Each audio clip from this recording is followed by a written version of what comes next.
All right, for this next section, we can see here we've got several different sets of equations. And what we're going to do is we're going to figure out what we need to multiply by. Now, this is a little bit more than what we did yesterday, because if we look at these equations, we can see there's nothing I can multiply 3 by that's going to give me 4, and there's nothing I can multiply 2 by that's going to give me 3. So what that means is I'm going to have to find, just like we did earlier, I'm going to have to find the least common multiple in order to get these to calculate out. So we're gonna just start with the x's. When it's like this, I almost always go for the x's first. Like we talked about in class, I read from left to right, so when I do math problems, I try to stick left to right as much as possible. You don't have to do the x's, you could do the y's, that's totally up to you. I'm just gonna go ahead and do the x's, okay? So I'm going to find the variable I wanna work with, then I'm gonna multiply it, then I'm gonna check my signs. So let's first look at this first one. I've decided that the variable I'm going to work with is the x, and I have a 3 and I have a 4. So I actually already did all of these calculations to figure out the least common multiple. So I know that I am going to use 12 with 3 and 4. Okay, so I know the least common multiple is 12. So that means I need to multiply each of these with the intention of making it 12x. So what times 3 is going to give me 12? Okay, so I'm going to write the 12 up here because I know that's what I'm working toward, okay? So what times 3 equals 12? 4, right? Because if I look here, 1, 2, 3, 4 of them, right? So 3 times 4 equals 12. So I'm going to multiply this equation by 4. And then down here, what times 4 equals 12, right? So if I look here, 1, 2, 3 of them equals 12. So I'm going to multiply this equation by 3. Okay, so then we calculate that out by multiplying across each one. I have to check my signs. I almost forgot to check my signs. I have a positive and a negative. They're opposite, so do I need to change any signs? I don't. So I'm just multiplying by the 4 and the 3, and then we'll continue on with the calculation from there. So for this section, we're only going to figure out this part, and then on the next section, we're going to actually calculate some out, okay? So let's go ahead and do the second one together. So I have a 7 and a 3. Nope, I can't multiply anything times 3 to get 7, so that's not going to work. I have a 2 and a 7. There's nothing I can multiply 2 by in order to get 7. So that means I have to use the least common multiple in order to calculate this, and I'm going to have to multiply both equations. So between 7 and 3, like I said, I'm just going to choose the x. You can choose either one, but I'm going to choose the x. Between 7 and 3, I'm going to look up here to help myself out, and I've got it right here. Okay, so between 7 and 3, I know that the least common multiple is 21. So I just write it there so I remember what I'm working toward, okay? So right here, I'm gonna multiply this one. 7 times what equals 21? So I look back up here, I have 1, 2, 3 multiples of 7 makes 21. So that means I need to multiply this one by 3. And then down here, 3 times what equals 21? 1, 2, 3, 4, 5, 6, 7 of them equal 21. Okay, now I need to check my signs. Both of them are positive, which means I'm going to need to change the sign on one of them.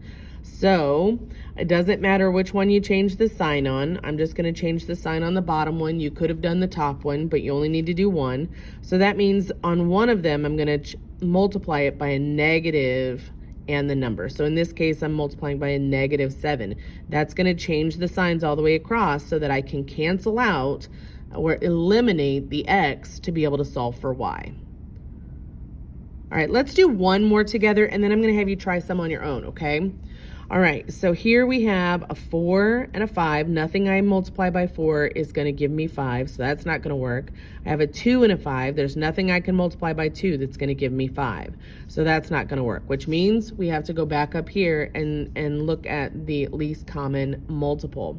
So I like to choose X, so we're going to go ahead and choose X. So I have a 4 and a 5, and if I look up here, I already did the 4 and the 5. So I know my least common multiple is going to be 20. Okay, so I have to multiply both equations by a number, and each one's going to have its own number. So 4 times what equals 20? If we look up here, 4, 1, 2, 3, 4, 5, 4 times 5 equals 20, and 5 times what equals 20? 1, 2, 3, 4. 5 times 4 equals 20. So then I check my signs, right? And when I look at my signs, they're the same. And I need them to be opposite. So I've got to change one set of signs. So I'm just going to change the bottom set of signs. Doesn't matter if I would have changed the top one or the bottom one, as long as one of the two equations, we change the sign so that they're opposite. Okay? All right, go ahead and pause the video and try the next one on your own and see if you can get it. All right, hopefully you tried that on your own. And let's go ahead and do it together. So I have a 5 and a 6, nothing I can multiply 5 by to get 6 in both cases. So I know I'm gonna have to multiply both equations. All right, so 5 and a 6, I have it here. My least common multiple is 30. Now this is a really good example because I'm sure you've been looking at these other ones going, why don't I just multiply by the opposite? But in this case, you can see the least common multiple is 30. And so I have 1, 2, 3, 4, 5, 6, and 1, 2, 3, 4, 5. Actually, it does still work on that one. It won't always work that way. There are occasions where it's gonna be maybe only 3 and I don't know. Well, here's a good example, right? 6 and 9, right? It's only 3 and it's only 2 to multiply. So I think we have a 6 and a 9 here, don't we? We don't. But my point is that there are times when it's not just the opposite numbers. Sometimes it's going to be less in order to get to that least common multiple. So in this case, it is 5 times 6 to get to 30, and it's 6 times 5 to get to 30. So now I need to look at the signs. I have a negative and a positive. They're already opposite, so I don't need to do anything else to it. I would just multiply that across. All right, let's try this one. Go ahead and pause and try this one on your own, and then we'll do it together. All right, so I have a 6 and a 4. Nope, nothing I can multiply 4 by to get 6. And I have a 6 and a 7. Nothing I can multiply 6 by to get 7. So we have 6 and 4. I'm gonna choose my variable, right? Find the variable I wanna work with. I'm gonna choose the X. 6 and 4, so I look up here to find 6 and 4. Right here. Here, this is a great example, right? So 6 and 4, my least common multiple is 12. So 12 is what I'm working toward. So 6 times what equals 12? Well, in this case, it's only 2, right? 1, 2. So it's only 2 to get there, not 4. So this is a good example of how it's not always going to be just switching those numbers, okay? All right, so now what about 4? 4 times what equals 12? 3, right? Oops, where'd it go? 4 and 6. Sorry, I was just showing it and now I lost it. 4 and 6, there we go. So 1, 2, 3 to get to 12. So I only need to multiply that by 3, okay? Now check the signs. I have a negative and a negative, they're the same, so I need to make one of them opposite, so I'm just gonna make that bottom one a -3, okay? All right, number 6. Go ahead and pause the video and try this one on your own. All right, welcome back. So now I have a 2 and a 5, and I have a 4 and a 6. Nothing I can multiply to get only one of them, so I'm gonna have to multiply both of the equations. And then if I look up here, I've got 2 and 5 right here, right? So 1, 2, 3, 4, 5 to get to that 10, and 1, 2 to get to the 10. So this one, 10 is what I'm working toward.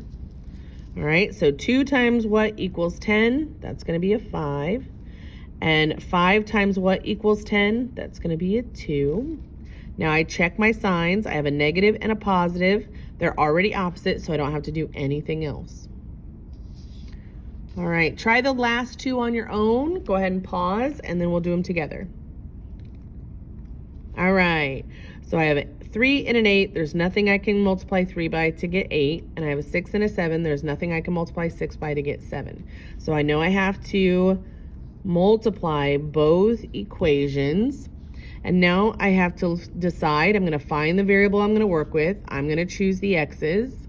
All right, so now I have to see 3 and 8. What is the least common multiple? So right here we have 3 and 8. So the 8, I know that I'm going to, my least common multiple is 24. And then the 8, it takes 1, 2, 3 of them to get there. And then on the 3, it's going to take 1, 2, 3, 4, 5, 6, 7, 8 to get there. So 3 times what equals 24? We just saw it took 8. And 8 times what equals 24? We just saw it was 3. Check my signs. I have a negative and a positive, so they're already good to go. I don't need to change the signs. All right, last one. So I have a 6 and an 8. Can't do anything there. I have a 3 and a 7. Can't do anything there. So I'm going to find the variable I want to work with. I'm going to work with the x's. I'm going to multiply. I know I need to multiply both of the equations in this case. And I'm going to find the least common multiple between 6 and 8. So I look up here, I have my 6 and my 8. Here again, we have an example of when it's not going to be just switching these numbers. The least common multiple is 24. So I need to determine 6 times what equals 24. And I can look here, 6, 1, 2, 3, 4. 6 times 4 equals 24.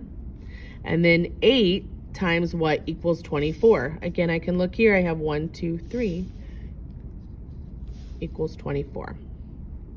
Now I need to check my signs. They're both positive, which means I need to change one of the signs because I need one of them to be opposite. So I'm just going to change the bottom one. I could do the top or the bottom. It doesn't matter as long as one of them is changed. I'm just choosing the bottom one.